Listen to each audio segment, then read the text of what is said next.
Bienvenue chez Audible. Nous vous souhaitons une bonne écoute.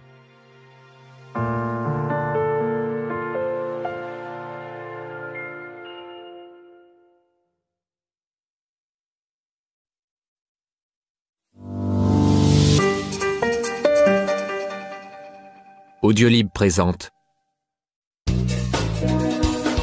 L'effet cumulé. Choisissez de décupler votre réussite de Darren Hardy. Traduit de l'anglais par Cynthia Pio. Lu par Maxime Vansenfort. Ce livre est dédié à Jerry Hardy, mon garçon d'honneur, mon père, l'homme qui, par son exemple, m'a enseigné les principes de l'effet cumulé, et à Jim Rohn, mon mentor, l'homme qui m'a appris, parmi tant d'autres enseignements, à parler de sujets qui importent à ceux qui souhaitent voir changer les choses. Attention, ces titres de chapitres peuvent paraître simples. Les stratégies qui mènent au succès ne sont plus un secret pour personne, et pourtant, la plupart des gens choisissent de les ignorer. Vous croyez déjà détenir la clé du succès? C'est ce que pense tout le monde.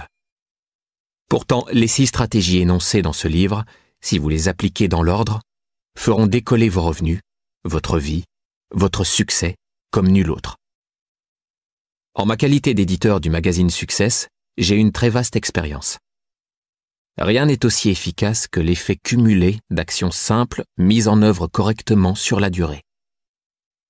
Voici la clé, la réponse que vous attendiez pour réussir votre vie pleinement. Quel que soit votre rêve, votre désir ou votre objectif, ce livre contient le plan d'action destiné à le réaliser. Lisez-le et préparez-vous à chambouler votre vie. Quoi que l'on apprenne, quelle que soit la stratégie ou la tactique que l'on emploie, l'effet cumulé est la voie du succès. Communiqué spécial d'Anthony Robbins. Au cours des 30 dernières années, j'ai eu le privilège d'aider plus de 4 millions de personnes à changer de vie du tout au tout. J'ai travaillé avec des gens de tout horizon. Des présidents d'État et des pionniers, des athlètes olympiques et des acteurs primés aux Oscars, des entrepreneurs milliardaires ou d'autres tentant tant bien que mal de lancer leur affaire. Qu'il s'agisse d'aider un couple à garder une famille soudée ou un prisonnier à repartir du bon pied, je me suis toujours attaché à aider les gens à obtenir des résultats concrets et durables. Cela ne se fait pas à coups de baguettes magiques ou de formules secrètes, mais seulement en comprenant les outils, les stratégies et les théories qui permettent réellement de détruire les schémas qui empêchent tant de gens de mener une vie chargée de sens. Darren et moi avons tous deux pris la décision très jeune d'être maîtres de nos vies. Nous avons cherché des réponses auprès de ceux qui menaient le genre de vie à laquelle nous aspirions, puis nous avons appliqué ce que nous avions appris. Il n'est guère surprenant que nous citions tous deux Jim Rohn parmi nos mentors. Jim excellait dans l'art d'aider les gens à comprendre les vérités, les lois et les pratiques qui assurent un succès véritable et durable. Jim nous a appris que la réussite n'est pas une question de chance, mais de science. Certes, tout le monde est différent, mais les lois de la réussite sont toujours les mêmes. On récolte ce que l'on sème. On obtient de la vie ce que l'on veut bien y mettre. Si vous voulez être aimé, aimez les autres. Si vous voulez réussir, aidez les autres à réussir. Apprenez à maîtriser la science de la réussite et vous réussirez. Darren Hardy est la preuve incarnée de sa philosophie. Il fait ce qu'il dit. Ce qu'il partage dans ce livre s'inspire de ce qui a marché pour lui et pour moi aussi. En appliquant des principes fondamentaux simples mais profonds et garants de réussite, Darren gagnait déjà plus d'1 million de dollars par an à l'âge de 24 ans et a fondé une société valant plus de 50 millions de dollars pour ses 27 ans. Depuis 20 ans, il consacre sa vie à étudier et à mener des recherches sur le thème du succès. Il s'est lui-même transformé en souris de laboratoire pour tester des milliers d'idées, de ressources et d'outils différents. Et c'est à travers ses propres défaites et ses propres triomphes qu'il a appris quelles idées et quelles stratégies méritaient d'être retenues et lesquelles étaient tout simplement bidons. Depuis 16 ans, je croise le chemin de Darren qui, en tant que figure de proue dans le domaine du développement personnel, a travaillé en étroite collaboration avec des centaines d'auteurs, d'intervenants et de leaders d'opinion les plus influents. Il a formé des dizaines de milliers d'entrepreneurs, conseillé de nombreuses grosses sociétés et personnellement encadré des douzaines de directeurs d'entreprises et d'individus particulièrement performants, recourant à leur expérience pour déterminer ce qui importe et ce qui marche vraiment, et à contrario, ce qui ne marche pas. En tant qu'éditeur du magazine Success, Darren vit au cœur de l'industrie du développement personnel. Il a interviewé des leaders influents, de Richard Branson au général Colin Powell, en passant par Lance Armstrong et moi-même, sur une multitude de thèmes liés au succès, et en a extrait les meilleures idées pour mieux les compiler. Darren est une véritable mine d'informations sur l'accomplissement personnel. Informations qu'il ingurgite, trie, filtre, digère et régurgite sous forme d'analyse, de résumés et de catégories bien distinctes. Il a dégrossi ces données pour mieux se concentrer sur les principes fondamentaux, principes immédiatement applicables à votre propre vie pour obtenir des résultats tangibles et durables. L'effet cumulé est le mode d'emploi qui vous apprendra à contrôler le système, à le maîtriser et à lui donner forme selon vos besoins et vos désirs. Une fois lancé, plus rien ne pourra s'interposer entre vous et vos objectifs. L'effet cumulé se base sur le principe que j'ai appliqué tout au cours de ma vie et de mon apprentissage, à savoir, c'est vous qui décidez de votre destin. L'avenir, c'est ce que vous en faites. Les petites décisions prises au quotidien mènent soit là où vous voulez aller, soit tout droit au désastre. En fait, chaque décision, aussi minime soit-elle, donne forme à votre vie. Le moindre écart de direction, et c'est toute la trajectoire qui change. Ce qui semble être une décision infime et sans conséquence peut se transformer en une erreur de calcul monumentale. De votre alimentation à votre lieu de travail, de votre entourage à vos occupations. Chaque choix détermine votre vie actuelle, mais surtout votre vie à venir. La bonne nouvelle, c'est que vous pouvez changer tout cela. Si une simple erreur de calcul de 2 mm peut complètement modifier la trajectoire de votre vie, une simple rectification de 2 mm peut aussi la ramener sur la bonne voie, à condition de trouver le plan, le guide, la carte qui vous indiquera la bonne direction, comment vous y rendre et comment ne pas vous tromper de chemin. Ce livre est précisément le plan d'action détaillé et tangible dont je parle. Laissez-le vous surprendre. Mettez vos suppositions de côté. Éveillez votre curiosité et ajoutez de la valeur à votre vie dès maintenant. Servez-vous de cet outil. Tirez-en parti pour obtenir la vie et le succès que vous désirez. Suivez ces quelques conseils ainsi que les préceptes proposés dans ce livre, chaque jour, et je suis convaincu que vous profiterez pleinement de la vie. Vivez avec passion. Anthony Robbins, entrepreneur, auteur et expert en performance d'excellence.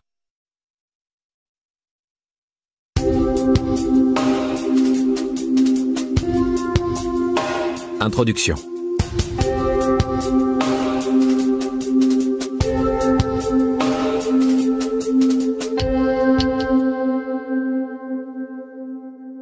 Ce livre parle de succès et de ce qu'il faut réellement faire pour en avoir. Il est temps que quelqu'un vous l'explique une bonne fois pour toutes, car cela fait trop longtemps que l'on vous mène en bateau. Les formules magiques et les remèdes miracles, ça n'existe pas. On ne gagne pas 200 000 $ par an en passant seulement 2 heures par jour sur Internet. On ne perd pas 15 kilos par semaine et 20 ans de rides sur le visage en s'enduisant de crème. Et on ne résout pas ses problèmes sentimentaux en avalant un cachet. Bref, on ne réussit pas durablement dans la vie en se contentant de suivre ce genre de fable. Comme ce serait bien de trouver succès, gloire, confiance en soi, amour et amitié, santé et bien-être dans un paquet prêt à l'emploi au supermarché du coin. Malheureusement, ce n'est pas comme ça que ça fonctionne. Nous sommes bombardés en permanence de messages tous plus sensationnels les uns que les autres, nous promettant richesse, forme, jeunesse et sex appeal, du jour au lendemain et sans effort par simple paiement 3 fois de 39,95 $. Ce martèlement marketing nous trompe sur la nature des efforts à fournir pour réussir. Nous avons perdu les principes fondamentaux, simples mais si profonds, sans lesquels espérer réussir est illusoire. Mais ça suffit. J'en ai assez de voir ce genre de message imprudent induire les gens en erreur. Si j'ai écrit ce livre, c'est pour vous ramener à l'essentiel. Je vais vous aider à faire le ménage, en vous recentrant sur ces principes fondamentaux. Appliquez immédiatement à votre vie les exercices et les principes éprouvés présentés dans ce livre, et vous obtiendrez des résultats tangibles et durables.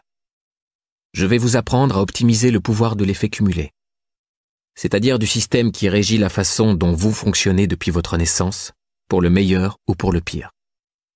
Utilisez-le à votre avantage et vous serez réellement à même de révolutionner votre vie. Vous connaissez l'expression « à cœur vaillant, rien d'impossible », n'est-ce pas? C'est vrai, mais seulement si vous savez comment vous y prendre. L'effet cumulé est le mode d'emploi qui va vous enseigner à maîtriser ce système. Suivez les instructions et tout ce que vous entreprendrez vous réussira. Comment suis-je aussi sûr que l'effet cumulé est tout ce dont vous avez besoin pour réussir? Pour commencer, tout simplement parce que j'ai moi-même appliqué ces principes. J'ai horreur des auteurs qui se vantent de leur succès, mais je tiens à ce que vous sachiez que je parle en connaissance de cause. Je ne vous sers pas une théorie réchauffée, mais ma propre expérience. Comme l'a mentionné Anthony Robbins, j'ai joui d'un succès considérable dans mes diverses entreprises, car je me suis toujours attaché à suivre les principes énoncés dans ce livre. Depuis maintenant 20 ans, j'étudie avec passion la réussite humaine sous toutes ses formes. J'ai consacré des sommes considérables à tester des milliers d'idées, de ressources et de philosophies différentes.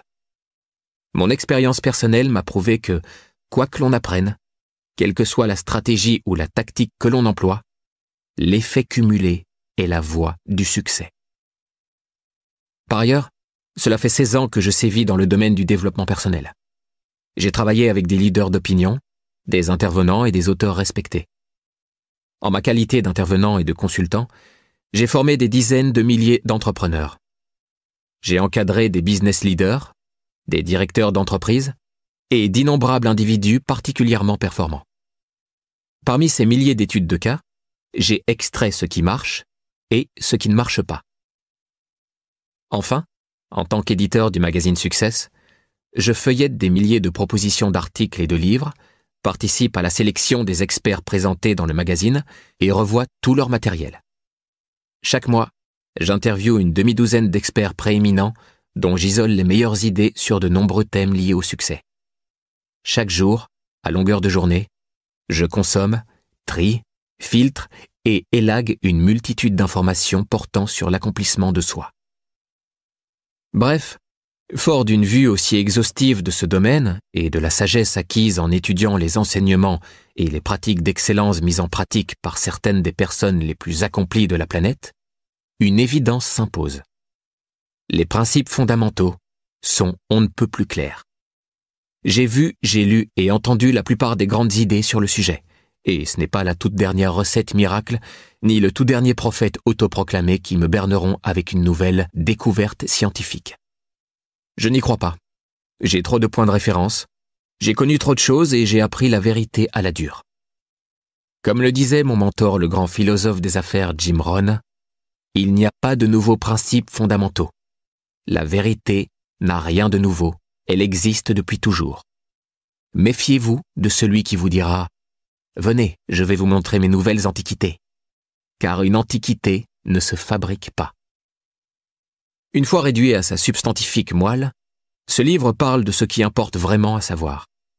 Qu'est-ce qui marche réellement?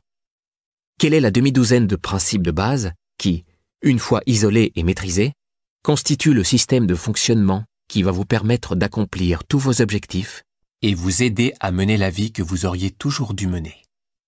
Ces 6 principes fondamentaux se trouvent dans ce livre. Ils forment le système de fonctionnement de l'effet cumulé. Mais avant d'aller plus loin, j'aimerais vous prévenir d'une chose. Le succès n'est pas quelque chose qui s'obtient facilement. C'est un processus laborieux, parfois ennuyeux, voire assommant. Devenir riche, influent et excellent dans son domaine nécessite du temps et du travail. Ne vous y trompez pas. Vous verrez des changements quasi immédiats dans votre vie en suivant ces quelques principes. Mais si vous éprouvez une aversion pour le travail, la discipline et l'engagement, je vous invite à rallumer la chaîne de téléshopping et à remettre vos espoirs entre les mains de la prochaine publicité, celle qui vous promet le succès immédiat, à condition que vous ayez une bonne carte de crédit. En conclusion, vous savez déjà tout ce que vous devez savoir pour réussir. Il ne faut rien d'autre. S'il suffisait d'en savoir plus, quiconque disposant d'une connexion Internet vivrait dans un manoir, aurait des abdos d'acier et serait follement heureux. Ce n'est pas d'informations supplémentaires dont vous avez besoin. C'est d'un nouveau plan d'action. Il est temps d'adopter de nouveaux comportements et de nouvelles habitudes. De cesser de vous saborder et de vous ouvrir au succès. C'est aussi simple que cela. Vous êtes sur le point de découvrir un plan d'action détaillé et tangible. Chamboulez vos attentes, oubliez vos a priori, soyez curieux et ajoutez de la valeur à votre vie dès maintenant. Des ressources sont mentionnées tout au long de ce livre. Elles sont disponibles sur thecompoundeffect.com. N'hésitez pas à vous y rendre et à les utiliser. Ce livre, ainsi que les outils qui y sont fournis, concentrent le meilleur de tout ce que j'ai entendu, vu, étudié et moi-même expérimenté. Soit le meilleur de ce que le magazine Success vous propose chaque mois, en un petit livre qui va vous changer la vie. C'est vraiment aussi simple que cela. Et maintenant, c'est parti.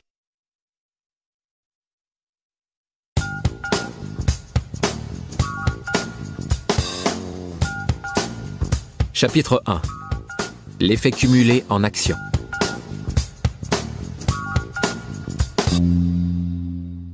Connaissez-vous l'expression « patience et longueur de temps font plus que force ni que rage » ? Avez-vous déjà entendu la fable du lièvre et de la tortue ?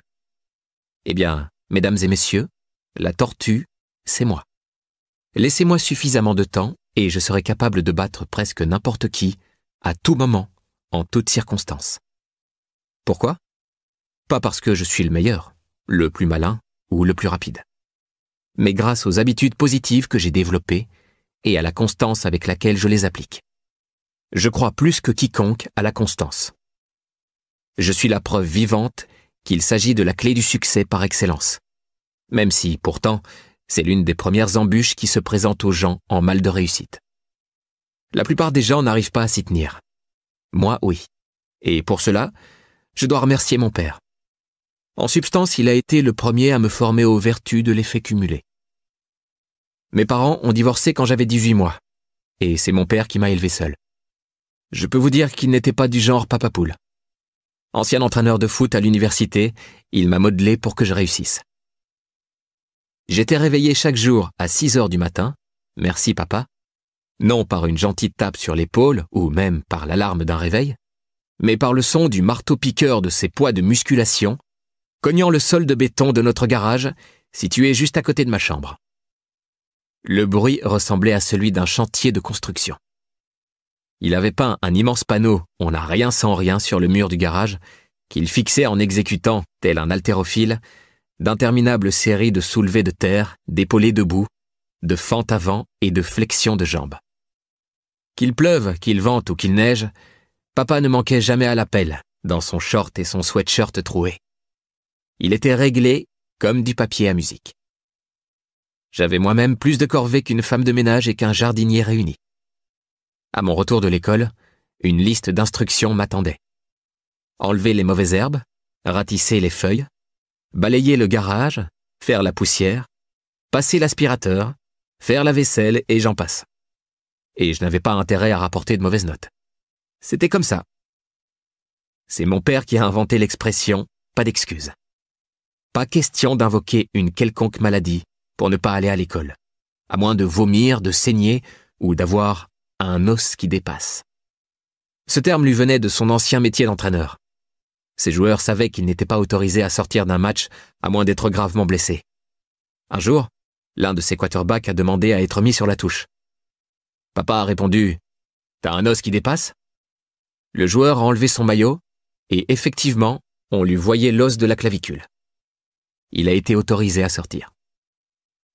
Mon père avait pour philosophie « Peu importe que tu sois malin ou pas, tu dois compenser par le travail ce que tu n'as pas en expérience, en talent, en intelligence ou en compétence innée. Si ton concurrent est plus intelligent, plus doué ou plus expérimenté, il te faudra travailler 3 ou 4 fois plus dur, mais tu peux le battre. Peu importe le challenge, il m'a appris à redoubler d'efforts là où j'avais des faiblesses. Tu es mauvais au lancer de balle? Fais-en 1000 par jour pendant 1 mois. Tu n'arrives pas à dribbler de la main gauche? Attache-toi la main droite dans le dos et dribble 3 heures par jour. Tu as de mauvaises notes en maths? Accroche-toi, suis des cours du soir et fais des exercices tout l'été jusqu'à ce que ça rentre. Pas d'excuses. Si tu n'es pas bon en quelque chose, travaille 2 fois plus. Travaille plus intelligemment. Et papa ne se contentait pas de parler. D'entraîneur de foot, il est passé à la vente pour devenir meilleur vendeur de sa société, avant d'en devenir le patron, puis de monter sa propre affaire. Pourtant, il était avare d'instructions. Dès le début, papa nous a laissé trouver notre propre voie. Il croyait à la responsabilité de chacun. Il ne nous forçait pas à faire nos devoirs tous les soirs, mais il fallait obtenir de bonnes notes. Quand c'était le cas, il nous récompensait. Si on avait de bonnes notes, il nous emmenait manger une glace. Un banana split géant avec 6 boules, la sauce au chocolat, la chantilly et tout le reste. Il est arrivé plus d'une fois que mes frères et sœurs n'aient pas de bons résultats à l'école et ne soient pas de la partie. C'était une telle récompense que l'on bossait comme des fous pour pouvoir y aller. La discipline de mon père m'a servi d'exemple. C'était mon idole et je voulais qu'il soit fier de moi. Je craignais aussi de le décevoir. Il aimait à dire « Sois celui qui dit non ». Faire comme tout le monde, c'est facile. Sois celui qui n'est pas comme les autres. Sois quelqu'un d'à part. C'est la raison pour laquelle je ne me suis jamais drogué. Il ne m'a jamais sermonné à ce sujet, mais je ne voulais pas faire comme tout le monde. Et je ne voulais pas le décevoir. Grâce à mon père, j'avais à l'âge de 12 ans un emploi du temps digne d'un ministre. Il m'arrivait bien sûr de râler, j'étais tout de même un enfant, mais au fond de moi, j'aimais l'idée d'avoir de l'avance sur mes camarades de classe. Mon père m'a très vite familiarisé avec la discipline et la mentalité nécessaires pour être quelqu'un de consciencieux et de responsable, capable de réussir tout ce qu'il entreprendrait. Ce n'est pas un hasard si le magazine Success est lu par les gens qui réussissent, comme l'indique sa devise « What Achievers Read ». Aujourd'hui, papa et moi rions qu'il m'ait conditionné à être un accro au boulot. À 18 ans, je gagnais un salaire de 6 chiffres à la tête de ma propre affaire. À 20 ans, j'étais propriétaire d'une maison dans un quartier huppé. À 24 ans, mon salaire est passé à plus d'1 million de dollars par an, et à 27 ans, j'avais officiellement fait de moi un millionnaire. Ma société réalisant plus de 50 millions de dollars de chiffre d'affaires. Aujourd'hui, je n'ai pas encore 40 ans, mais ma fortune et mes biens suffisent à mettre ma famille à l'abri jusqu'à la fin de mes jours. Il y a des tas de façons de traumatiser un gamin, mon père dit toujours. Au moins, la mienne était bonne. Tu t'en es pas trop mal tiré. J'avoue qu'il m'a fallu de la pratique pour apprendre à ne rien faire et profiter du moment présent, ou me reposer tranquillement sur une chaise longue de temps en temps, sans apporter une pile de livres de business et de CD de développement personnel. Mais je suis reconnaissant des techniques de réussite que j'ai apprises de mon père et de mes autres mentors. Ce livre révèle le secret de mon succès. Je crois avec ferveur en ces principes car mon père a fait en sorte que je vive ainsi, jour après jour, jusqu'à ce que je ne sache plus vivre autrement, même si je le souhaitais. Mais si vous êtes comme la plupart des gens, vous n'y croirez pas vraiment, ce qui se comprendrait parfaitement. Vous n'avez pas reçu la même éducation ni connu le même modèle. Vous n'avez pas goûté aux bénéfices de l'effet cumulé. Notre société a été induite en erreur. On nous a hypnotisés par le marketing, qui nous invente des problèmes imaginaires et nous vend des remèdes miracles pour les guérir.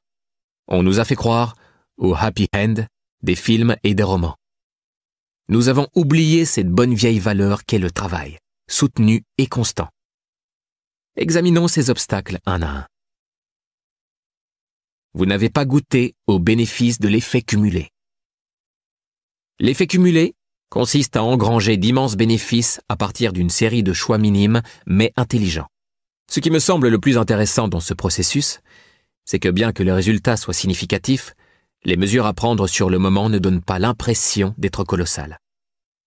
Que vous employez cette stratégie pour améliorer votre état de santé, vos relations, vos finances ou quoi que ce soit d'autre, les changements à opérer sont tellement subtils qu'ils passent presque inaperçus.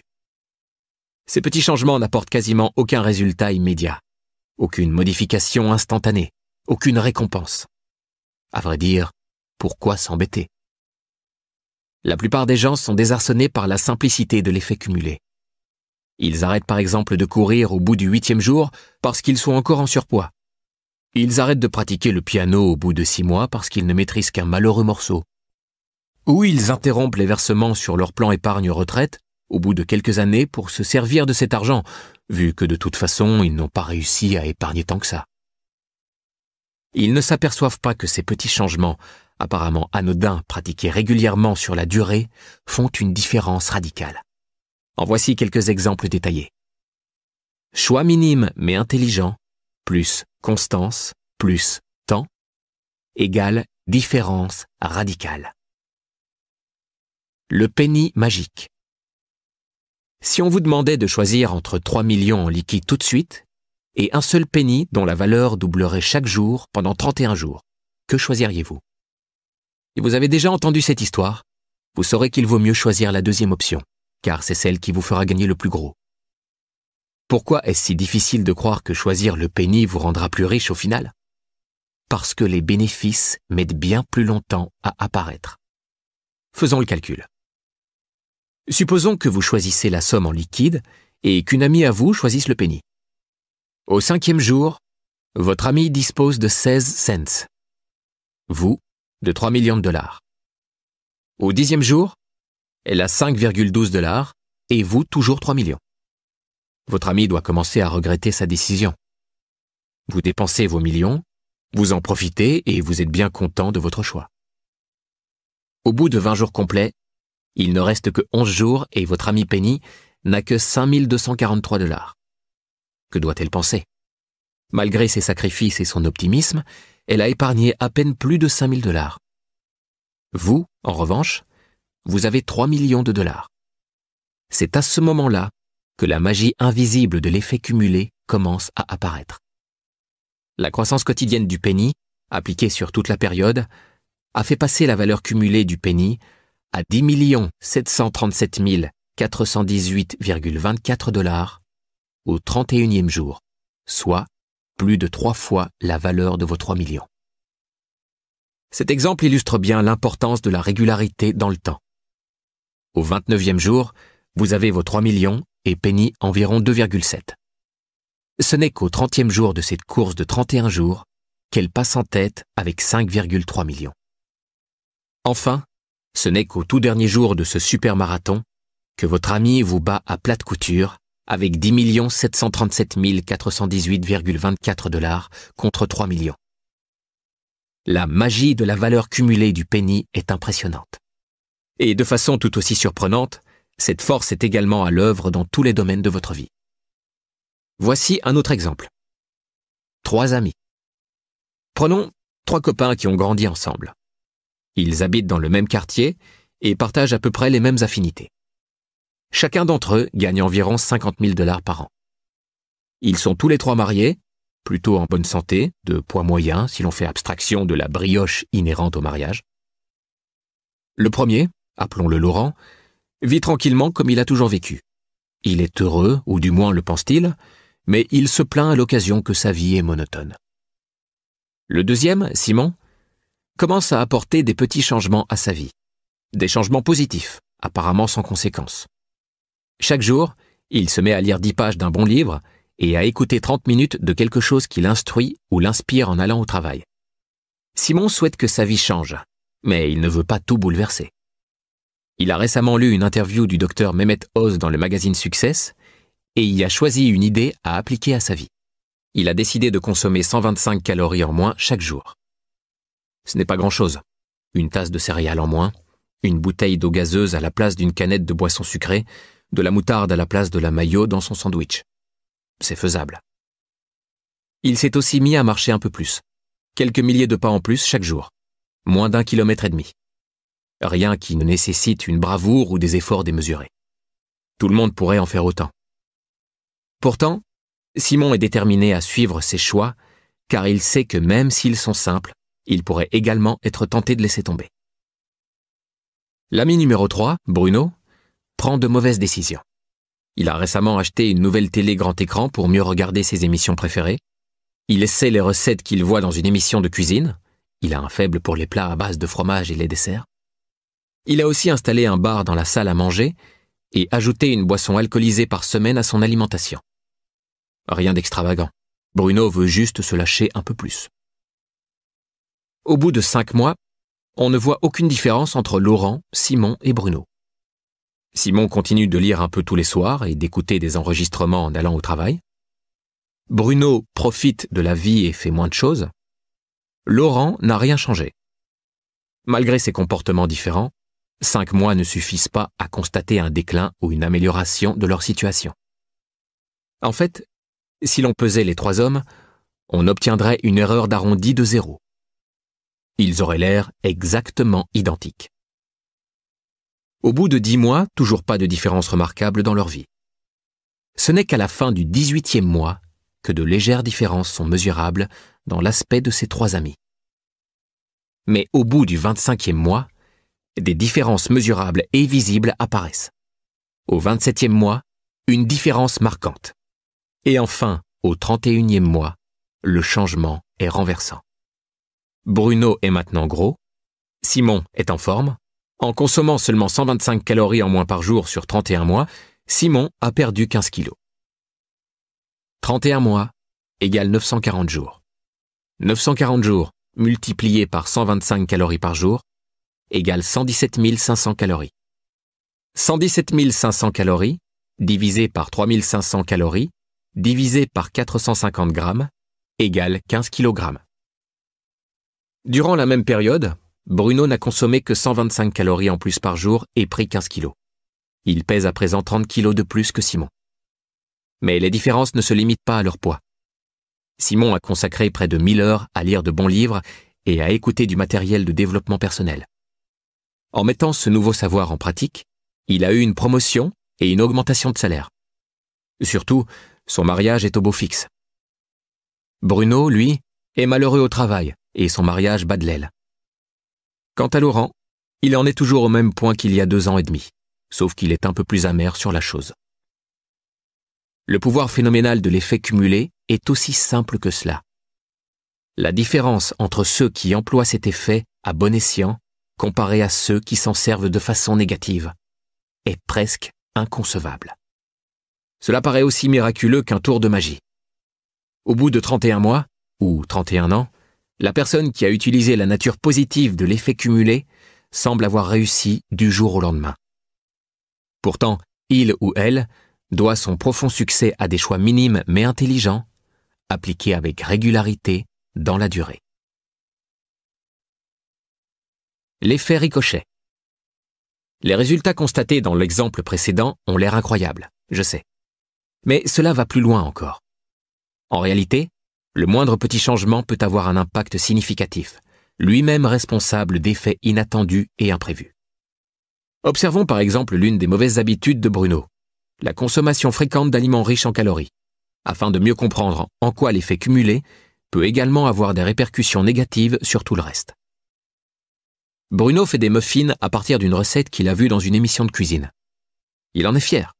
Sa famille les adore et cela semble profiter à tout le monde. Il se met à en faire fréquemment, ainsi que d'autres desserts. Il aime ce qu'il cuisine et mange plus qu'il ne le devrait, mais pas au point où cela se remarque. Cette alimentation trop riche a néanmoins tendance à le rendre léthargique. Il se réveille mal reposé, ce qui le met de mauvais poil. La mauvaise humeur et le manque de sommeil commencent à se faire ressentir sur son travail. Il est moins productif et reçoit des commentaires démotivants de la part de son patron. Le soir, il est mécontent de son emploi et n'a aucune énergie. Le trajet pour rentrer à la maison lui paraît plus long et plus stressant qu'avant. Du coup, il se rabat sur la nourriture et les desserts, conséquence fréquente du stress. Cette apathie générale fait que Bruno se promène moins qu'avant avec sa femme. Il n'en a plus envie. Ces moments à deux manquent à sa femme, qui le prend personnellement. Comme il partage moins d'activités avec elle, et qu'il manque d'air frais et d'exercice, Bruno ne refait pas suffisamment le plein d'endorphines nécessaire à le rendre dynamique et enthousiaste. Malheureux, il commence à s'en vouloir à lui-même et aux autres et ne fait plus de compliments à sa femme. De plus en plus flasque, il se sent moins bien dans sa peau, moins beau et en oublie d'être romantique. Bruno ne voit pas à quel point son manque d'énergie et d'affection envers sa femme affecte cette dernière. Tout ce qu'il sait, c'est qu'il ne se sent pas bien. Il commence à regarder la télévision tard le soir parce que c'est un moyen facile de se distraire. Sa femme, qui le sent s'éloigner, commence à se plaindre et à éprouver des besoins. Ne constatant aucune réaction, elle se distancie émotionnellement pour ne pas souffrir. Elle se sent seule. Elle se réfugie dans le travail et cherche la compagnie de ses amis, avec qui elle passe plus de temps. Des hommes commencent à flirter avec elle et elle se sent à nouveau désirable. Elle ne tromperait jamais Bruno, mais il sent bien qu'il y a quelque chose qui cloche. Au lieu de comprendre que ce sont ses mauvais choix et ses mauvais comportements choix à lui qui sont à l'origine de leurs problèmes, il rejette la responsabilité sur sa femme. Tenir les autres pour responsables, au lieu de chercher à faire un travail sur soi, relève de la psychologie de base. Dans le cas de Bruno, il ne sait tout simplement pas comment s'y prendre. Les émissions de cuisine et les séries policières qu'il regarde ne proposent pas de cours de développement de soi ou de conseils matrimoniaux. L'idée aurait pu lui effleurer l'esprit s'il avait lu les livres de développement personnel de son copain Simon. Il y aurait appris des façons de modifier ses habitudes négatives. Malheureusement pour Bruno, les petites décisions qu'il a prises au quotidien ont provoqué un effet ricochet responsable du désastre qui s'en est suivi. Bien entendu, le comptage de calories et la stimulation intellectuelle ont eu l'effet inverse sur Simon, qui profite maintenant des résultats positifs de ses efforts.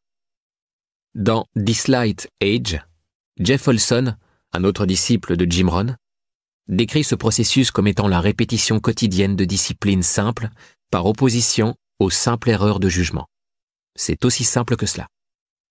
En y accordant suffisamment de temps et de constance, on obtient des résultats visibles. Mieux encore, des résultats totalement prévisibles. L'effet cumulé est à la fois prévisible et mesurable, ce qui est une excellente nouvelle. N'est-ce pas réconfortant de savoir qu'il suffit d'appliquer une série de petites mesures simples, avec régularité et dans la durée, pour améliorer sa vie de façon radicale ?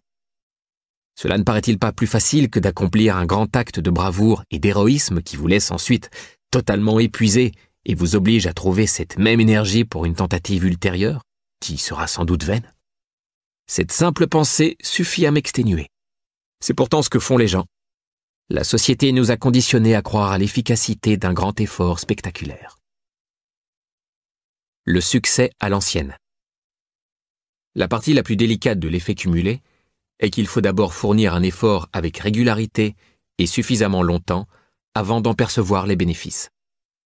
Nos grands-parents le savaient, même s'ils ne passaient pas leur soirée scotchés à un écran de télé à regarder des publicités leur prescrivant comment maigrir des cuisses en 30 jours ou être à la tête d'un empire immobilier en 6 mois.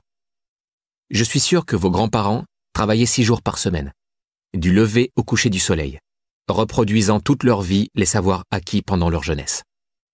Ils savaient que les clés du succès étaient le travail, la discipline et les bonnes habitudes. Il est intéressant de constater que la richesse a tendance à sauter une génération. La surabondance donne souvent naissance à l'apathie, menant elle-même à un style de vie sédentaire. Les enfants de familles aisées y sont particulièrement sujets. N'ayant pas eux-mêmes eu besoin de la discipline et la force de caractère nécessaires à créer ce confort, ils n'attribuent pas la même valeur à la richesse et ne comprennent pas ce qu'il faut faire pour la conserver. Cette mentalité du « tout m'est dû » est fréquente chez les enfants des familles royales, des acteurs et des cadres dirigeants, ainsi que dans une moindre mesure chez tous les enfants et les adultes. Dans la société occidentale, il semble qu'on ne sache plus apprécier la valeur d'une éthique du travail forte. Les États-Unis, par exemple, ont connu 2 voire 3 générations de prospérité, de richesse et de confort. Les qualités essentielles à l'établissement d'un succès durable, cran, travail et force d'âme, n'ont rien de séduisant et ont par conséquent été oubliées pour la plupart. Nous ne respectons plus les luttes et les combats qu'ont menés nos ancêtres. Leurs efforts acharnés leur avaient instillé une discipline, forgé le caractère et fortifié l'esprit pour braver de nouvelles frontières. En vérité, la suffisance a touché tous les grands empires, dont les empires égyptiens, grecs, romains, espagnols, portugais, français et britanniques. Pourquoi ? Parce que rien n'échoue aussi bien que le succès. Des empires autrefois tout-puissants se sont effondrés pour cette même raison. Une fois que l'on a atteint un certain niveau de réussite, on baisse sa garde. De longues périodes de prospérité, de santé et de richesse nous rendent suffisants. Nous arrêtons de fournir les efforts qui nous ont menés jusque-là, telle la grenouille dans la marmite d'eau bouillante qui, au lieu de s'enfuir, ne se rend pas compte qu'elle est en train de cuire, tant la température augmente de façon progressive et insidieuse. Pour réussir, nous devons réintégrer l'éthique du travail de nos grands-parents. Il est temps de nous reprendre, pas tant pour sauver notre société que pour réussir personnellement. Les coups de baguette magique, ça n'existe pas. Vous pouvez rester assis sur votre canapé et attendre que l'argent vous tombe du ciel, frotter des cristaux, marcher sur les flammes ou faire des incantations si ça vous chante. Mais tout cela n'est que de la manipulation commerciale faisant appel à vos faiblesses. Le succès véritable et durable requiert du travail, beaucoup de travail. Je vais vous raconter une petite histoire qui illustre bien l'idée selon laquelle rien n'échoue aussi bien que le succès. Un excellent restaurant a récemment ouvert près de chez moi, sur la plage de San Diego. Au début, l'endroit était toujours immaculé, la réceptionniste souriante et accueillante, le service impeccable, le manager venait s'en assurer en personne, et la nourriture excellente. Les clients n'ont pas tardé à faire la queue pour venir y manger, quitte à attendre plus d'1 heure pour une table. Rapidement, malheureusement, les employés ont commencé à considérer que ce succès allait de soi. La réceptionniste est devenue hautaine, les serveurs négligés et brusques, et la qualité de la nourriture très aléatoire. Le restaurant a mis la clé sous le paillasson au bout de 18 mois. Leur succès a été responsable de leur échec. Ou plutôt, ils ont cessé de fournir les efforts qui avaient initialement assuré leur succès. Aveuglés par tant de réussite, ils se sont laissés aller. La mentalité micro-ondes.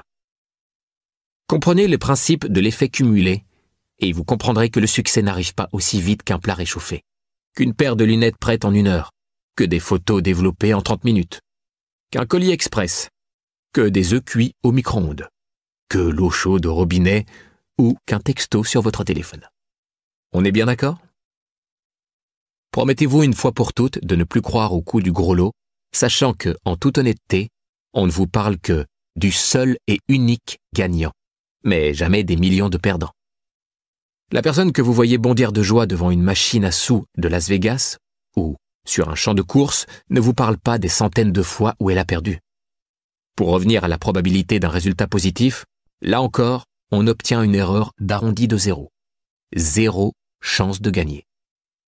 À en croire le psychologue de Harvard Daniel Gilbert, également auteur de Stumbling on Happiness, si l'on accordait à chaque perdant de la loterie 30 secondes de télévision pour annoncer non pas « j'ai gagné », mais « j'ai perdu », il faudrait presque 9 ans pour faire passer tous les perdants d'un seul tirage.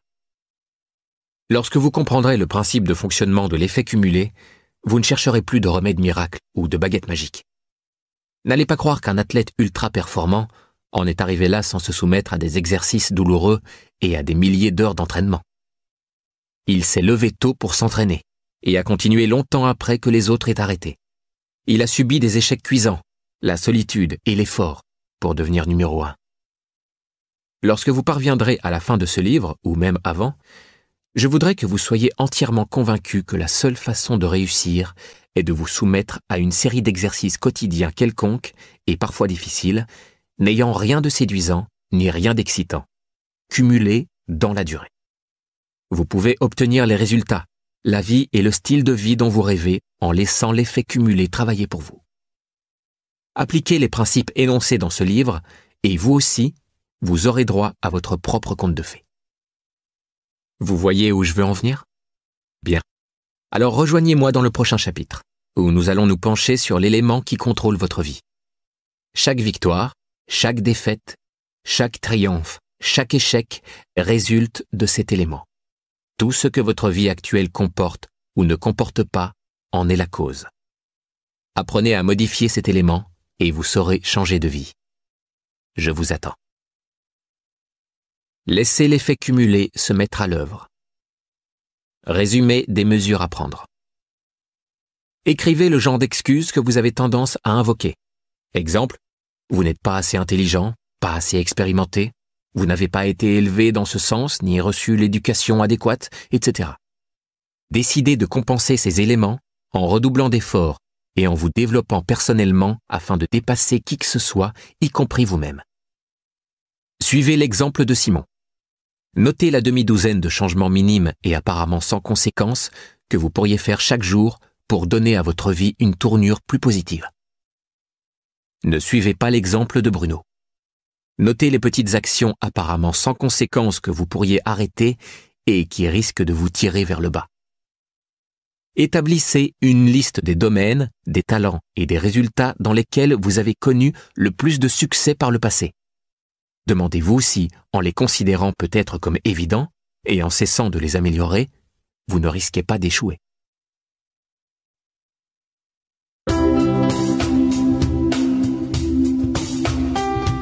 Chapitre 2. Les choix.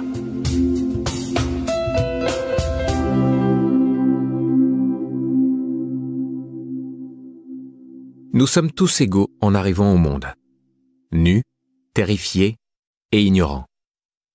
Suite à cette entrée triomphale, la vie que nous finissons par mener n'est qu'une simple accumulation de choix. Nos choix peuvent être nos plus grands alliés ou, à l'inverse, nos ennemis les plus redoutables.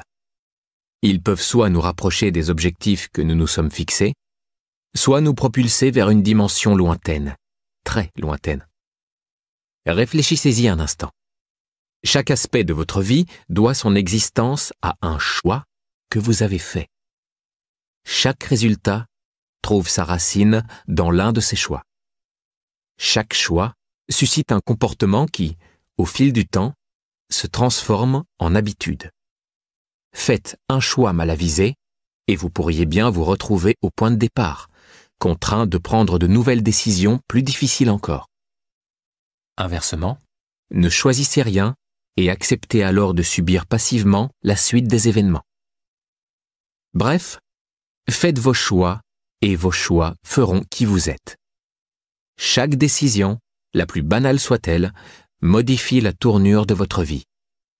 Selon que vous choisissiez de poursuivre des études ou pas, que vous épousiez une personne plutôt qu'une autre, que vous buviez un dernier verre avant de prendre la route, que vous colportiez les ragots ou choisissiez de garder le silence, que vous fassiez un appel de prospection de plus ou que vous le remettiez au lendemain, que vous disiez « je t'aime » ou au contraire que vous ne disiez rien.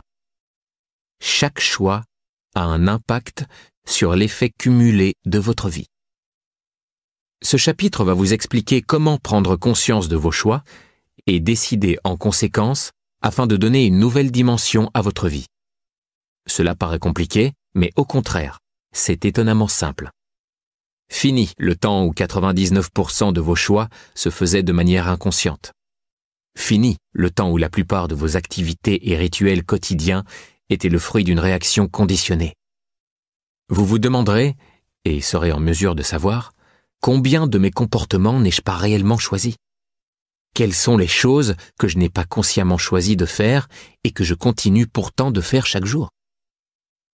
Recourez aux stratégies à toute épreuve que j'ai moi-même employées pour donner, grâce à l'effet cumulé, de l'élan à ma vie et à ma carrière. Et défaites-vous enfin du mystérieux poids qui pèse sur votre vie et vous pousse dans la mauvaise direction. Vous saurez alors appuyer sur le bouton « Pause » avant de faire un choix peu éclairé. C'est avec facilité que vous prendrez des décisions qui vous pousseront à adopter des comportements et des habitudes qui vous réussiront à tous les coups. La plus grande difficulté qui s'impose à vous n'est pas que vous faisiez jusqu'à présent les mauvais choix intentionnellement. Ce serait bien trop simple à corriger. Non, la plus grande difficulté est que, à l'image d'un somnambule, vous faisiez jusqu'à présent ces choix sans y penser. Une fois sur deux, vous n'en étiez même pas conscient. Nos choix sont souvent déterminés par notre culture et la façon dont nous avons été élevés. Ils sont parfois si intimement mêlés à nos habitudes et à nos comportements quotidiens que nous pensons n'avoir aucun contrôle sur eux. Par exemple, vous est-il déjà arrivé de faire vos affaires bien tranquillement, de vivre votre vie et soudain de prendre une décision stupide ou de faire une série de petits choix qui ont fini par saboter tout votre labeur et votre élan et ce, apparemment sans aucune raison? Jamais vous n'avez eu l'intention de vous saborder, et pourtant, en ne réfléchissant pas à vos décisions, c'est-à-dire en oubliant d'en peser le pour et le contre, vous vous êtes retrouvé confronté à des conséquences inattendues. Personne ne choisit sciemment de devenir obèse, de faire faillite ou de divorcer. Mais souvent, voire toujours, ces conséquences résultent d'une série de petits choix mal avisés. Les éléphants ne piquent pas. Vous êtes-vous déjà fait piquer par un éléphant? Et par un moustique? Vous voyez, il ne faut pas se fier aux apparences. Les petites choses ont leur importance. Il arrive parfois qu'une erreur menace d'anéantir une carrière ou une réputation en un instant. Un célèbre comédien qui débite soudain des insultes racistes dans un numéro de cabaret. Un ancien humanitaire respecté qui, avec un coup dans le nez, tient des propos antisémites. Un sénateur opposé aux droits des homosexuels qui couche avec un homme dans des toilettes publiques. Une joueuse de tennis admirée qui se met à insulter un officiel. Clairement, ce genre de mauvais choix a d'énormes répercussions. Mais même s'il vous est arrivé de commettre pareille bourde par le passé, ce n'est pas de retour en arrière spectaculaire ou d'événements tragiques que nous allons parler ici. Pour la plupart d'entre nous, ce sont les petits choix fréquents et apparemment anodins qui nous concernent. C'est-à-dire les décisions dont vous pensez qu'elles n'ont absolument aucune conséquence. Ces petites choses qui, inévitablement et comme l'on peut s'y attendre, vous empêchent de réussir. Qu'il s'agisse de manœuvres tout bonnement idiotes, de comportements je m'en foutistes ou, pire, de choix apparemment judicieux, ce sont les plus insidieux, ces décisions apparemment insignifiantes peuvent vous faire virer de bord si vous n'y prêtez pas attention. Vous êtes dépassé, vous vous déconnectez et vous n'êtes plus conscient des petites actions qui vous dévient de votre trajectoire. L'effet cumulé fonctionne bien. Il fonctionne toujours, n'est-ce pas? Sauf dans ce cas de figure. Il fonctionne à votre encontre parce que vous êtes en mode somnambule. Par exemple, vous avalez une boisson sucrée et un paquet de chips et vous apercevez soudain, après avoir englouti le tout dernier bout de chips, que vous venez de gâcher tous vos efforts alimentaires de la journée et en plus, vous n'aviez même pas faim. Vous vous laissez happer par la télé et perdez 2 heures à regarder une émission sans intérêt, non, disons que vous regardez un documentaire éducatif, avant de vous souvenir que vous deviez préparer une présentation pour décrocher un contrat avec un précieux client.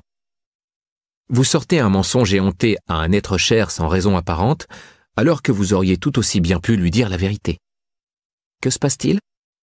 Vous vous êtes autorisé à prendre une décision sans y réfléchir. Aussi longtemps que vous déciderez de façon inconsciente, vous ne pourrez pas consciemment modifier ce genre de comportement stérile pour les transformer en habitudes productives. Il est temps de vous réveiller et de faire des choix raisonnés. Noël toute l'année. C'est facile d'accuser les autres, n'est-ce pas? Je ne progresse pas à cause de mon crétin de patron. J'aurais eu cette promotion si mon collègue ne m'avait pas doublé. Si je suis de mauvaise humeur, c'est parce que mes enfants me font devenir chèvre. Nous excellons particulièrement à cet exercice quand il s'agit de nos relations amoureuses. Celles où c'est l'autre qui doit changer. Il y a quelques années, l'un de mes amis se plaignait de sa femme. Pour moi, c'était une femme sensationnelle, et il avait bien de la chance de l'avoir. C'est ce que je lui ai dit, mais il a continué à ne voir en elle que ce qui le rendait malheureux. C'est alors que je lui ai fait part d'une expérience qui a littéralement transformé mon mariage. Un jour de Noël, j'ai décidé de tenir un livre de remerciements pour l'offrir à ma femme. Chaque jour, pendant une année entière, j'y ai consigné au moins une chose que j'appréciais en elle. Ses rapports avec ses amis, la façon dont elle s'occupait de nos chiens, le lit propre qu'elle nous préparait, un succulent repas qu'elle nous cuisinait ou encore la façon dont elle était coiffée. Ce genre de détails. J'ai réfléchi à toutes les choses que faisait ma femme et qui me touchaient, ou qui révélaient des attributs, des traits de caractère ou des qualités que j'appréciais en elle. Je les ai toutes consignées en secret et au bout d'un an, j'en avais rempli un cahier entier.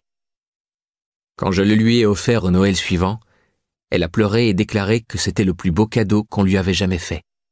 Plus beau que la BMW que je lui avais offerte pour son anniversaire. Mais le plus drôle, c'est que la personne la plus touchée par ce cadeau, c'était moi. Tenir ce cahier m'avait forcé à me concentrer sur les côtés positifs de ma femme, puisque j'avais consciemment cherché tout ce qu'elle faisait bien. Toutes ces pensées positives étaient plus fortes que les aspects dont j'aurais pu me plaindre. Je suis retombé profondément amoureux de ma femme. Peut-être plus encore que la première fois, puisque je voyais en elle des subtilités qui m'avaient échappé au départ. Mon appréciation, ma gratitude et mon envie de voir ce qu'il y avait de meilleur en elle m'étaient infiniment précieux. Cela m'a incité à aborder mon mariage différemment. Ce qui, bien sûr, a en retour incité ma femme à se comporter différemment à mon égard. Je me suis très vite retrouvé avec encore plus de remerciements à noter dans mon cahier. Ces 5 petites minutes passées chaque jour à noter toutes les choses dont je lui étais reconnaissant nous ont donné l'une de nos plus belles années de mariage, et cela n'a fait que s'améliorer depuis. Après avoir entendu cette histoire, mon ami a décidé lui aussi de tenir un livre de remerciements pour sa femme. En quelques mois, son mariage s'était métamorphosé. En décidant de chercher et de se concentrer sur les qualités positives de sa femme, il a changé la façon dont il la voyait, ce qui a modifié son attitude envers elle. En retour, elle a choisi de lui répondre différemment. Et le cycle s'est perpétué, ou plutôt cumulé. Pour voir la vie sous un autre angle, remplissez la fiche Point positif, Gratitude Assessment, téléchargeable en anglais, sur le site thecompoundeffect.com. Assumez à 100%.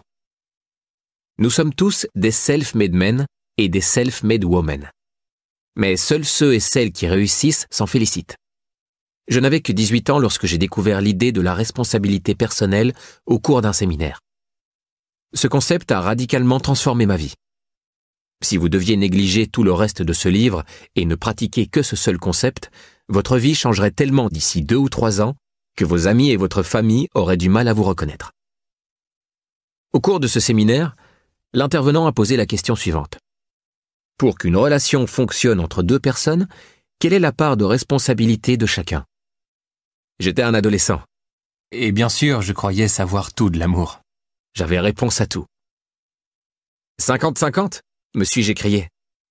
Il me paraissait évident que les 2 personnes devaient partager la responsabilité à part égale, sans quoi l'un des 2 se faisait rouler. 51-49 a crié quelqu'un d'autre, avançant qu'il fallait bien en faire un peu plus que l'autre personne. Après tout, une relation repose sur les sacrifices et la générosité. 80-20 a dit un troisième. L'instructeur s'est tourné vers le tableau et a écrit en gros caractères 100-0. Il faut être disposé à donner 100% de soi avec 0 attente en retour. Ce n'est qu'en étant prêt à assumer à 100% la responsabilité d'une relation qu'elle marchera. Sinon, elle reste ouverte au hasard et peut toujours succomber à un éventuel désastre. Eh bien, je ne m'attendais pas à ça. Pourtant, j'ai rapidement compris en quoi ce concept pouvait transformer tous les aspects de ma vie. Si j'assumais toujours à 100% tout ce que je vivais, c'est-à-dire en assumant complètement tous mes choix et toutes mes façons de réagir à ce qui m'arrivait, j'étais en position de contrôle. Tout dépendait de moi. J'étais responsable de tout ce que je faisais, de tout ce que je ne faisais pas et de la façon dont je répondais à ce qui m'était fait. Je sais, vous pensez que vous assumez l'entière responsabilité de votre vie.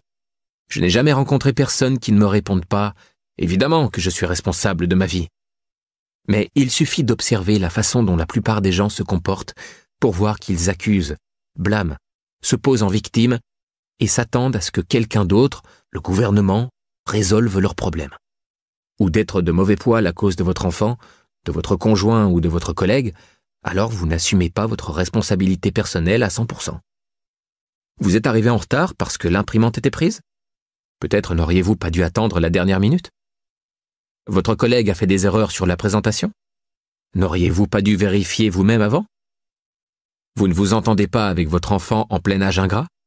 Il existe des tonnes de livres et de cours fantastiques pour vous y aider. Vous seul êtes responsable de ce que vous faites, de ce que vous ne faites pas, et de la façon dont vous répondez à ce qui vous est fait. Cet état d'esprit a révolutionné ma vie en m'en donnant le contrôle. La chance, les circonstances ou la situation n'avaient plus d'importance. Tout ce qui arrivait dépendait de moi. j'étais libre comme l'air. Peu importe qui est élu président, peu importe la crise économique, peu importe ce que dit, fait ou ne fait pas un tel ou une telle, je suis à 100% aux commandes de moi-même. En choisissant de me libérer officiellement de toute position de victime passée, présente ou future, j'ai touché le gros lot et gagné le pouvoir illimité de prendre mon destin à bras-le-corps. La chance. Vous pensez peut-être que c'est juste une question de chance ou de malchance, mais là encore, ce n'est qu'une excuse. La différence entre un être incroyablement riche, heureux et en bonne santé, ou fauché, déprimé et en mauvaise santé, repose sur vos choix de vie. Rien d'autre. En vérité, nous avons tous de la chance. Si vous n'êtes pas 6 pieds sous terre, êtes en bonne santé et avez de quoi manger dans votre placard, vous avez de la veine. Cette chance est accessible à tout le monde, car en dehors des éléments de base tels qu'être en bonne santé et avoir de quoi se sustenter, elle se résume à une série de choix. Lorsque j'ai demandé à Richard Branson s'il considérait que la chance avait joué un rôle dans son succès, il m'a répondu « Oui, bien sûr, nous sommes tous chanceux. Vivre dans une société libre est une chance. La chance nous entoure chaque jour. Elle frappe en permanence que l'on sache la voir ou pas. Je n'ai pas eu plus ou moins de chance que qui que ce soit. La seule différence, c'est que quand elle a frappé à ma porte, j'ai su la saisir. » Voilà des paroles bien sages. Et puisque l'on parle de ce sujet, je pense que le vieil adage selon lequel la chance est un mélange d'opportunités et de préparation est incomplet. Pour moi, la chance comporte 2 autres éléments essentiels. Formule complète de la chance. Préparation, développement personnel, plus attitude, disposition, état d'esprit, plus opportunité, événement positif qui s'offre à vous, plus action, savoir le saisir, égale chance. Préparation. En cherchant à vous améliorer et à vous préparer en permanence, en termes de talent, compétences, de savoir d'expertise, de relations et de ressources, vous disposez des moyens nécessaires pour tirer profit des opportunités qui surgissent, quand la chance frappe à votre porte. Vous pouvez ainsi être comme Arnold Palmer qui, en février 2009, a confié au magazine Success « C'est drôle, plus je pratique, plus j'ai de la chance. » Attitude. C'est là que la chance échappe à la plupart des gens. Sir Richard Branson a tout à fait raison de croire que la chance est tout autour de nous. Si l'on considère que les situations, les conversations et les circonstances qui nous entourent sont fortuites. On ne voit pas ce que l'on ne cherche pas, tout comme on ne cherche pas ce en quoi on ne croit pas. Opportunité. On peut très bien provoquer la chance, mais celle dont je parle pour l'instant n'est pas planifiée, ou du moins, elle ne survient pas comme prévu. À ce stade de la formule, la chance n'est pas forcée. Elle survient naturellement, apparemment par hasard. Action. C'est là que vous entrez en scène. Quelle que soit l'origine de cette chance qui vous arrive, l'univers, Dieu, un gris-gris porte-bonheur ou quelle que soit la personne ou l'entité responsable de votre bonne fortune, c'est maintenant à vous de passer à l'action. C'est ce qui sépare les Richard Branson des Jean-Pierre Dupont. Jean-Pierre qui? Exactement. Cet illustre inconnu qui n'a pas su passer à l'action quand la chance s'est offerte à lui. Alors c'en est terminé de vous plaindre des cartes qui vous ont été distribuées, des déconfitures que vous avez connues, ou des circonstances en général. Des tas de gens bien plus désavantagés que vous ont surmonté des obstacles plus grands encore et s'en sont sortis plus riches et plus épanouis. La chance ne fait pas de discrimination. Dame Chance est prodigue, mais pour bénéficier de ses largesses, il faut être réceptif. Tout dépend vraiment de vous. Pas de cadeau à l'école de la vie. Il y a bientôt 10 ans de cela, on m'a proposé de m'associer à la création d'une start-up. J'y ai investi des sommes assez considérables et n'ai pas ménagé mes efforts pendant près de 2 ans, avant de découvrir que mon associé avait mal géré le budget et tout dilapidé. J'ai perdu plus de 330 000 $ dans cette affaire. Pourtant, je ne l'ai pas poursuivi en justice. Au contraire, j'ai été amené plus tard à lui prêter encore plus d'argent pour l'aider à surmonter des problèmes personnels. Car, en fait, tout cela était ma faute. J'avais accepté de devenir son associé sans prêter suffisamment attention à son passé et à son caractère. Durant notre collaboration, je n'avais pas pris la peine de vérifier les choses. Bien sûr, j'aurais pu me justifier et prétexter que je lui faisais confiance, mais en vérité, j'avais simplement été trop paresseux pour prêter attention à nos finances. J'avais non seulement fait le choix d'entamer cette relation professionnelle et ce business, mais j'avais aussi fait le choix, plus d'une fois, d'ignorer les signes avant-coureurs. Ayant choisi de ne pas être responsable à 100% de cette affaire, je ne pouvais m'en prendre qu'à moi-même. En découvrant le poteau rose, j'ai choisi de ne pas perdre davantage de temps. Au lieu de crier au scandale, j'ai léché mes blessures, en ai tiré les conclusions nécessaires et suis passé à autre chose. Si c'était à refaire, je déciderais à nouveau de tourner la page. Je vous défie à présent d'adopter le même comportement. Qu'importe ce qui vous est arrivé, assumez-en l'entière responsabilité, que le résultat soit bon ou mauvais, une victoire ou un échec. Comme le disait mon mentor Jim Rohn, on devient adulte le jour où l'on assume l'entière responsabilité de sa vie. Ce jour est arrivé.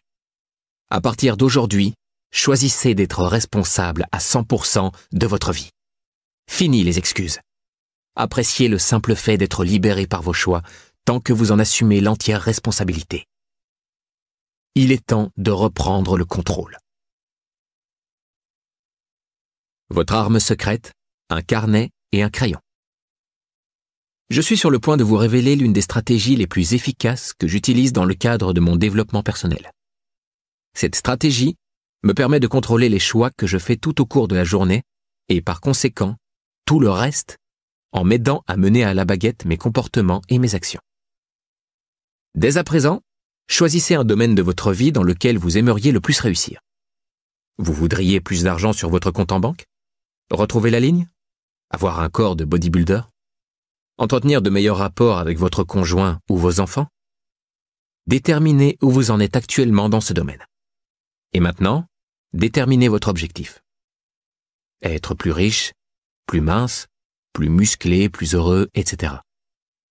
Le premier pas vers le changement est la prise de conscience. Si vous voulez passer d'un point A à un point B, vous devez d'abord prendre conscience des choix qui vous éloignent de la destination désirée. Prenez conscience de tous les choix que vous allez faire aujourd'hui afin de commencer à effectuer des choix mieux guidés.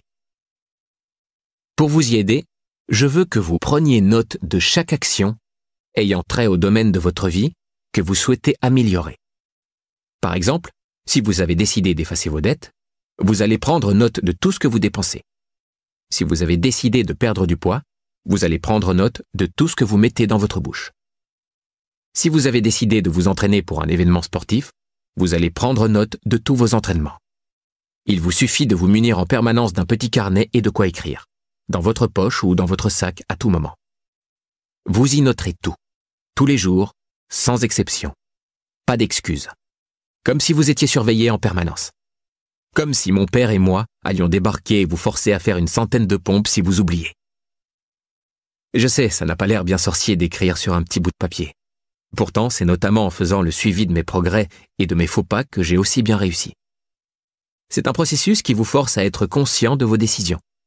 Mais comme le disait Jim Rohn, ce qui est facile à faire est aussi facile à ne pas faire. La magie ne tient pas tant à la complexité de la tâche demandée qu'au simple fait de l'exécuter en permanence et suffisamment longtemps pour déclencher le miracle de l'effet cumulé. Alors faites attention à ne pas négliger les petits détails simples qui rendent possibles les choses plus importantes de votre vie. La différence principale entre les gens qui réussissent et ceux qui ne réussissent pas, c'est que ceux qui réussissent sont prêts à faire ce que les autres ne sont pas prêts à faire. Souvenez-vous-en, cela vous servira souvent lorsque vous serez confronté à un choix difficile. L'argent brûle les doigts. J'ai appris l'efficacité de ce principe à mes dépens après avoir traité mes finances en parfait idiot. Alors que je n'avais pas encore 25 ans, je gagnais beaucoup d'argent dans l'immobilier. Un jour, j'ai rencontré mon comptable. « Tu dois plus de 100 000 $ aux impôts », m'a-t-il dit. « Quoi ?» lui ai-je répondu. « C'est que je n'ai pas autant d'argent à disposition. »« Ah non? Et pourquoi? Tu as gagné bien plus que ça, tu as bien dû mettre de côté de quoi payer tes impôts. »« Apparemment pas, » ai-je dit. « Où est passé cet argent ?» m'a-t-il demandé. « Je n'en sais rien. » Et j'étais contraint de lui dire, pas très fier de moi. Cet argent m'avait filé entre les doigts et je ne m'en étais même pas aperçu. C'est là que mon comptable m'a rendu une fière chandelle.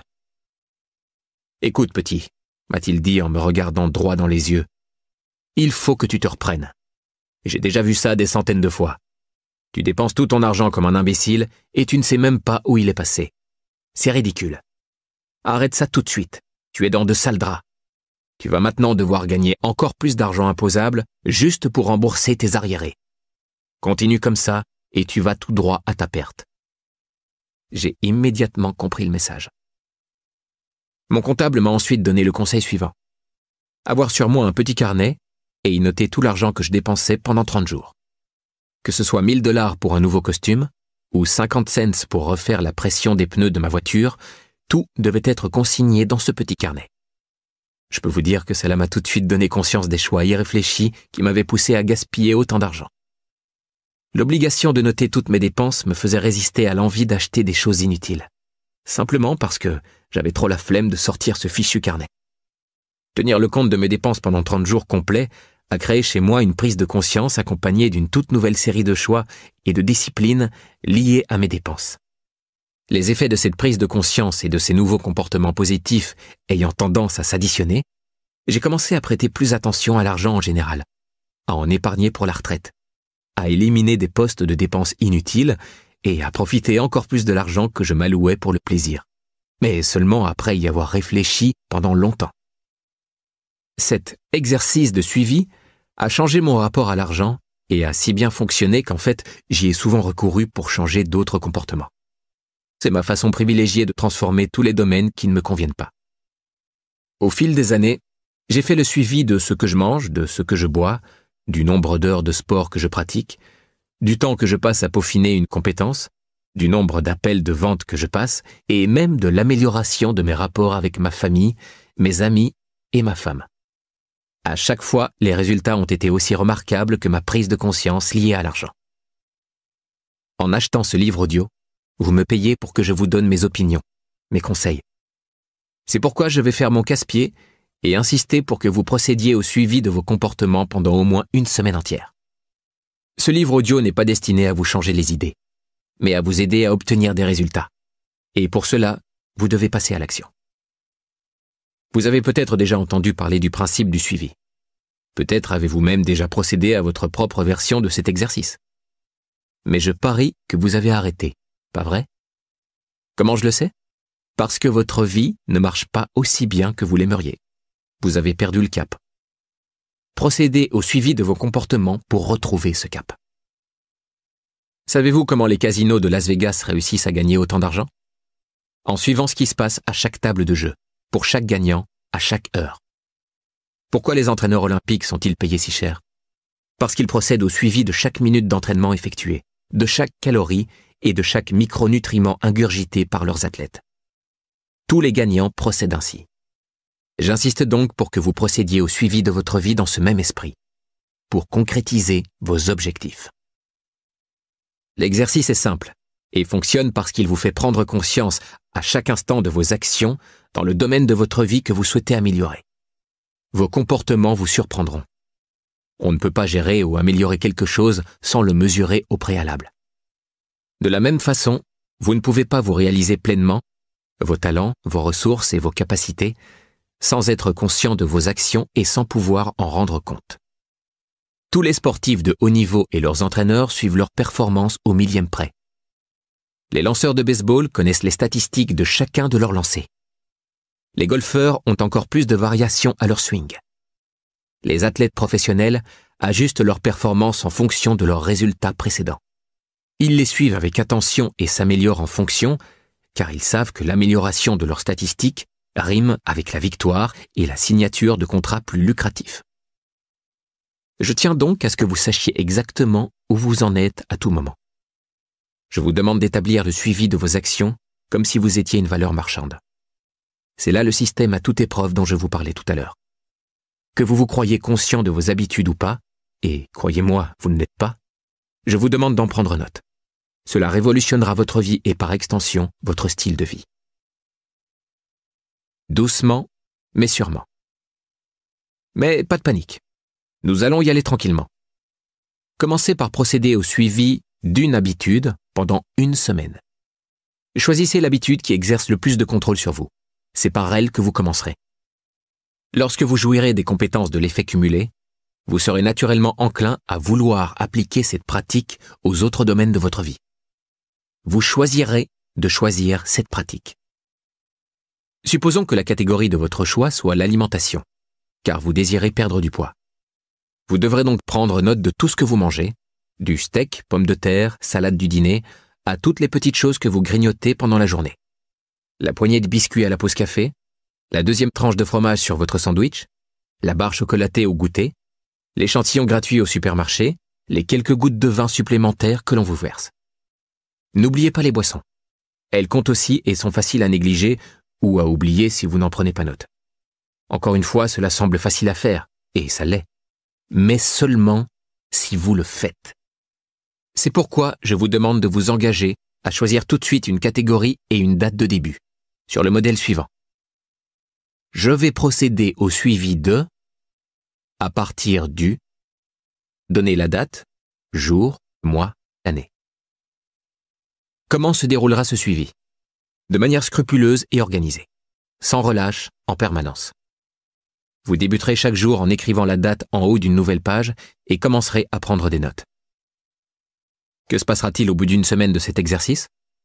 Vous serez certainement choqué et stupéfait par le nombre de calories, de pennies ou de minutes qui vous ont échappé. Vous ne soupçonniez même pas leur existence et encore moins leur disparition. À présent, continuez. Vous procédez au suivi de cette catégorie pendant 3 semaines. Je vous entends déjà râler. Vous n'avez aucune envie de faire ça. Mais croyez-moi, vous serez tellement époustouflé par les résultats au bout d'une semaine que vous voudrez continuer pendant 2 semaines supplémentaires. J'en suis pratiquement convaincu. Pourquoi 3 semaines? Les psychologues prétendent que quelque chose ne se transforme en habitude qu'au bout de 3 semaines. Ce n'est pas une science exacte, mais cela peut servir de repère. Cela a été le cas pour moi. Donc, dans l'idéal, j'aimerais que vous vous appliquiez à faire le suivi de vos comportements pendant 21 jours. Si vous vous y refusez, moi, ça m'est égal. Après tout, il ne s'agit pas de ma taille, de mon système cardiovasculaire, de mon compte en banque ou de ma relation. Mais si vous écoutez ce livre audio, c'est sans doute parce que vous souhaitez changer quelque chose à votre vie, n'est-ce pas? Et j'ai promis de vous y aider en douceur, pas vrai? Cet exercice n'est pas facile, mais il est simple à mettre en place et reste faisable. Alors, faites-le. Promettez-vous de commencer, aujourd'hui. Pendant les 3 semaines qui viennent, munissez-vous d'un petit carnet, ou d'un grand si vous préférez, et écrivez-y le moindre petit élément de la catégorie que vous avez choisie. Que se passera-t-il au bout de 3 semaines? Après le choc de la première semaine, vous aurez l'agréable surprise de constater à quel point le simple fait de prendre conscience de vos actions contribue à les influencer. Vous vous demanderez, ai-je vraiment besoin de manger cette barre chocolatée? Je me sens bête de devoir sortir mon carnet pour y inscrire ça. Et voilà, 200 calories en moins. Renoncez à cette barre chocolatée chaque jour et en 2 semaines, vous aurez déjà perdu un demi-kilo. Vous additionnerez ensuite le prix du café à 4 $ que vous prenez en vous rendant au travail et vous penserez, bon sang, en 3 semaines, j'en ai eu pour 60 $ de café. Ce qui revient à 1 000 $ par an. Ou, si l'on calcule le prix cumulé, ce qui équivaut à 51 833,79 $ en 20 ans. Alors, avez-vous vraiment besoin d'acheter ce café chaque jour? Pardon? Ai-je bien dit que ce café quotidien à 4 $ allait vous coûter 51 833,79 $ en 20 ans? Tout à fait. Saviez-vous que le moindre dollar dépensé aujourd'hui, quelle que soit la raison de cette dépense, vous coûtera près de 5 $ dans seulement 20 ans et 10 $ dans 30 ans? Si vous preniez $1 et que vous le placiez sur un compte rémunéré à 8%, ce même dollar en vaudrait presque 5 dans 20 ans. Autrement dit, à chaque fois que vous dépensez $1 aujourd'hui, cela revient à en sortir 5 de votre future poche. Je commettais l'erreur de regarder le prix d'un article et de penser que si un article était affiché à 50 $, il me coûtait bel et bien 50 $. Oui, mais en dollars d'aujourd'hui. Cependant, si l'on envisage la valeur potentielle de ces mêmes 50 $ après les avoir investis pendant 20 ans, le coût, ce que vous perdez en dépensant cet argent plutôt qu'en l'investissant, équivaut à 4 ou 5 fois plus. Autrement dit, À chaque fois que vous voyez un article affiché à $50, demandez-vous, cet article vaut-il $250 ? S'il les vaut pour vous aujourd'hui, alors il vaut la peine d'être acheté. Gardez cette idée à l'esprit la prochaine fois que vous irez au centre commercial et que vous serez tenté par toutes ces choses fabuleuses dont vous ignoriez avoir besoin. Vous y allez acheter pour $25 de choses nécessaires et vous en ressortez avec $400 de trucs inutiles. Mon garage ressemble à un cimetière de supermarché. La prochaine fois que vous entrerez dans l'un de ces temples de la bonne affaire, pensez à ce que vos achats vaudront plus tard. Je suis sûr que vous remettrez en dollars cette crêpière électrique à $50 pour avoir $250 de plus à la banque dans 20 ans. Faites le bon choix chaque jour, chaque semaine, chaque année, et vos finances s'en ressentiront rapidement. Procédez à cet exercice en connaissance de cause, et vous verrez la vie d'un autre œil. Vous saurez vous demander, mon café quotidien vaut-il vraiment le prix d'une future Mercedes-Benz ? Car c'est en effet ce qu'il vous coûte. Vous n'agirez plus en somnambule. Vous serez parfaitement conscient et prendrez de meilleures décisions. Tout ça grâce à un carnet et un crayon. C'est quand même fou, non ? Un héros invisible. Dès que vous commencerez à procéder au suivi de votre vie, votre attention sera attirée par toutes les petites choses que vous faites bien et toutes les petites choses que vous faites mal. Et si vous choisissez d'apporter la moindre petite correction de trajectoire, vous obtiendrez au fil du temps de fabuleux résultats. Mais ne vous attendez pas à avoir des bouleversements immédiats. Quand je parle de petites corrections de trajectoire, je parle de quelque chose de quasi invisible. Il se peut même que personne ne les remarque avant longtemps. Personne ne vous applaudira.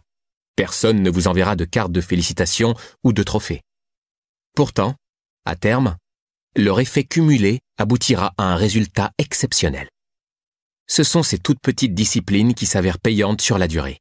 Ce sont ces efforts et cette préparation dont personne ne s'est aperçu qui aboutissent au grand triomphe. Et quel triomphe! Un cheval gagne la course d'un bout de naseau, mais remporte 10 fois la mise. Cela signifie-t-il que le cheval est 10 fois plus rapide? Non, seulement un peu meilleur. Mais ce sont ces quelques petits tours de piste supplémentaires, cette petite dose de discipline en plus dans la nutrition du cheval, ou les efforts supplémentaires du jockey, qui ont rendu ces résultats légèrement meilleurs avec les effets cumulés que l'on connaît. Après des centaines de tournois et des milliers de coups de club, la différence entre le golfeur classé numéro 1 et le golfeur classé numéro 10 est de seulement 1,9 coups en moyenne. Et pourtant, la différence de gain est 5 fois plus importante. Plus de 10 millions contre 2 millions de dollars. Le golfeur classé numéro 1 n'est pas 5 fois meilleur, ni même 50% voire 10% meilleur. La différence avec son score moyen n'est en fait que de 2,7%. Et pourtant, ses gains sont 5 fois plus importants. Les petits ruisseaux font les grandes rivières. Au final, ce ne sont pas les grandes choses qui s'additionnent, mais les centaines, les milliers ou les millions de petites choses qui font la différence entre l'ordinaire et l'extraordinaire.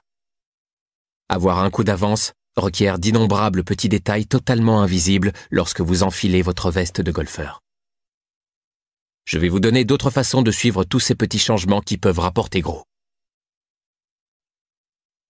Un brin de causette. J'ai un jour été amené à encadrer le PDG d'une importante société dont les ventes annuelles s'élevaient à 100 millions de dollars. Phil avait fondé cette société. Cela fonctionnait plutôt bien, mais on pouvait sentir un manque d'engagement, de confiance et d'enthousiasme dans la culture de son organisation. Cela ne me surprenait pas trop, sachant que Phil n'avait pas mis les pieds dans certaines parties de sa société depuis plus de 5 ans. Il n'avait jamais parlé à plus de 80% de ses employés. Bref, il vivait dans une bulle avec son équipe de direction. J'ai demandé à Phil de procéder à un changement et d'en suivre l'évolution. 3 fois par semaine, il devait sortir de son bureau et faire le tour de sa société. Je lui ai fixé pour objectif de chercher au moins 3 personnes qu'il voyait faire du bon travail ou dont il avait entendu de bonnes choses et de leur dire personnellement à quel point il appréciait leur travail. Ce petit changement de comportement lui a pris moins d'1 heure par semaine, mais lui a valu des effets considérables dans la durée. Les employés que Phil avait pris le temps de remercier se sont mis à redoubler d'efforts pour s'attirer encore plus de commentaires positifs. Les autres employés se sont appliqués davantage en s'apercevant que le travail bien fait était reconnu et apprécié.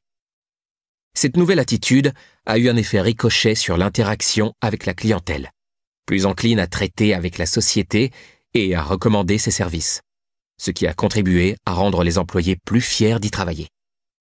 Ce simple changement, effectué sur une période de 18 mois, a totalement métamorphosé la culture de cette entreprise. Les bénéfices nets ont augmenté de plus de 30% au cours de cette période, avec les mêmes employés et zéro investissement marketing. Tout cela parce que Phil a procédé à un tout petit changement, apparemment sans conséquence, avec régularité, sur une période donnée. La poule aux œufs d'or. Il y a 12 ans, j'avais une assistante merveilleuse du nom de Kathleen. Son salaire s'élevait à 40 000 $ par an à l'époque. Un jour, elle fut chargée de gérer le tableau des inscriptions situé au fond de la salle lors d'un de mes cours sur l'entrepreneuriat et la création de richesses. La semaine suivante, elle vint me voir dans mon bureau.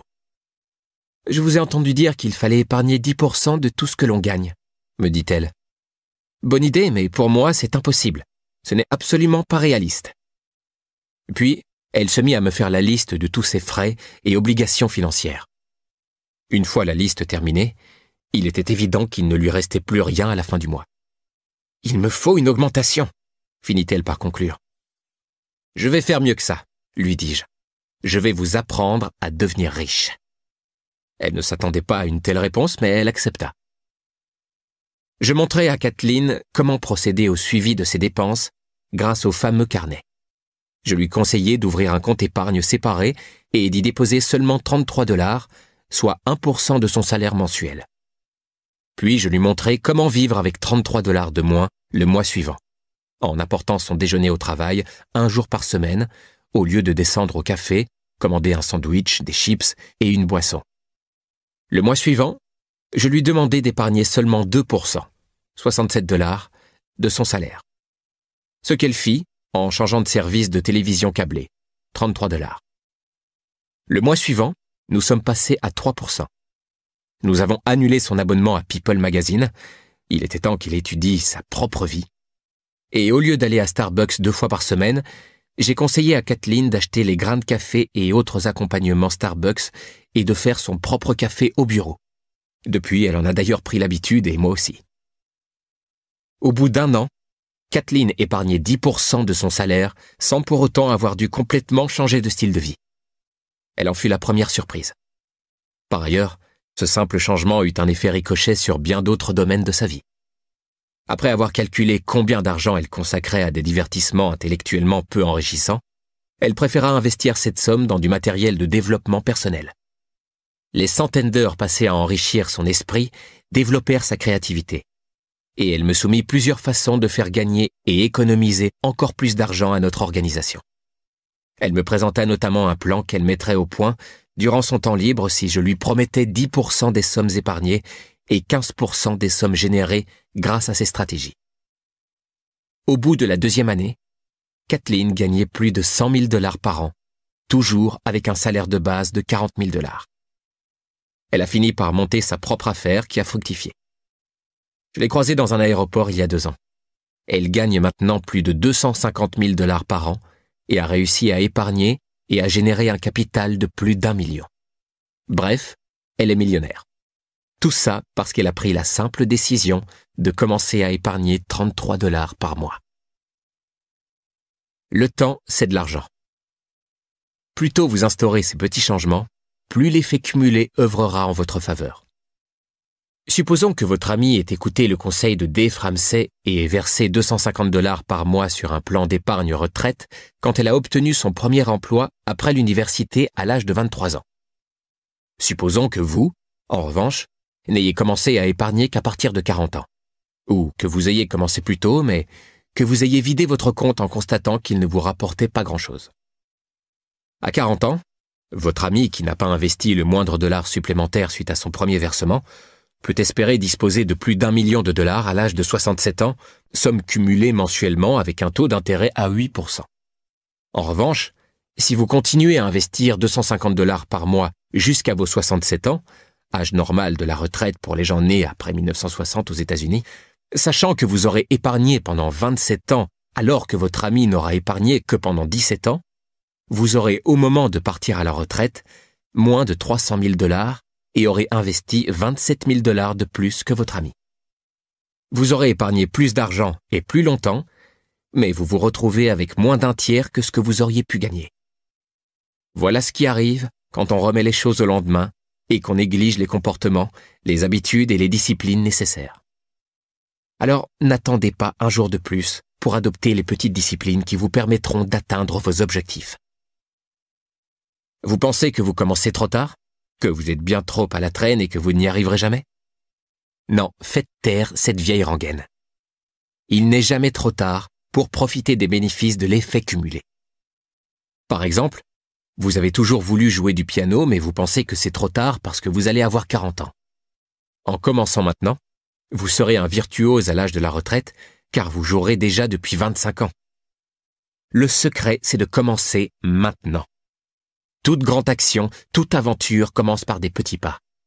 Et le premier pas semble toujours plus difficile à faire qu'il ne l'est en vérité. Mais peut-être que 25 ans, c'est trop long pour vous, et vous n'avez pas le temps ou la patience d'attendre que 10 ans. Dans son livre intitulé Focal Point, à Macomb 2002, Brian Tracy montre comment améliorer de 1000% n'importe quel domaine de votre vie. Pas 10% ou même 100%, mais 1000%. En voici le principe. Il vous suffit d'améliorer votre performance, votre rendement et vos gains d'un dixième de 1% par jour ouvré. Vous avez même le droit de vous détendre le week-end, soit 1/1000. Pensez-vous en être capable? Bien sûr, tout le monde en est capable. C'est simple. Faites ceci chaque jour de la semaine et vous vous améliorerez d'0,5% par semaine. C'est-à-dire pas beaucoup. Soit 2% par mois ou encore, une fois cumulé, 26% par an. Vos revenus doublent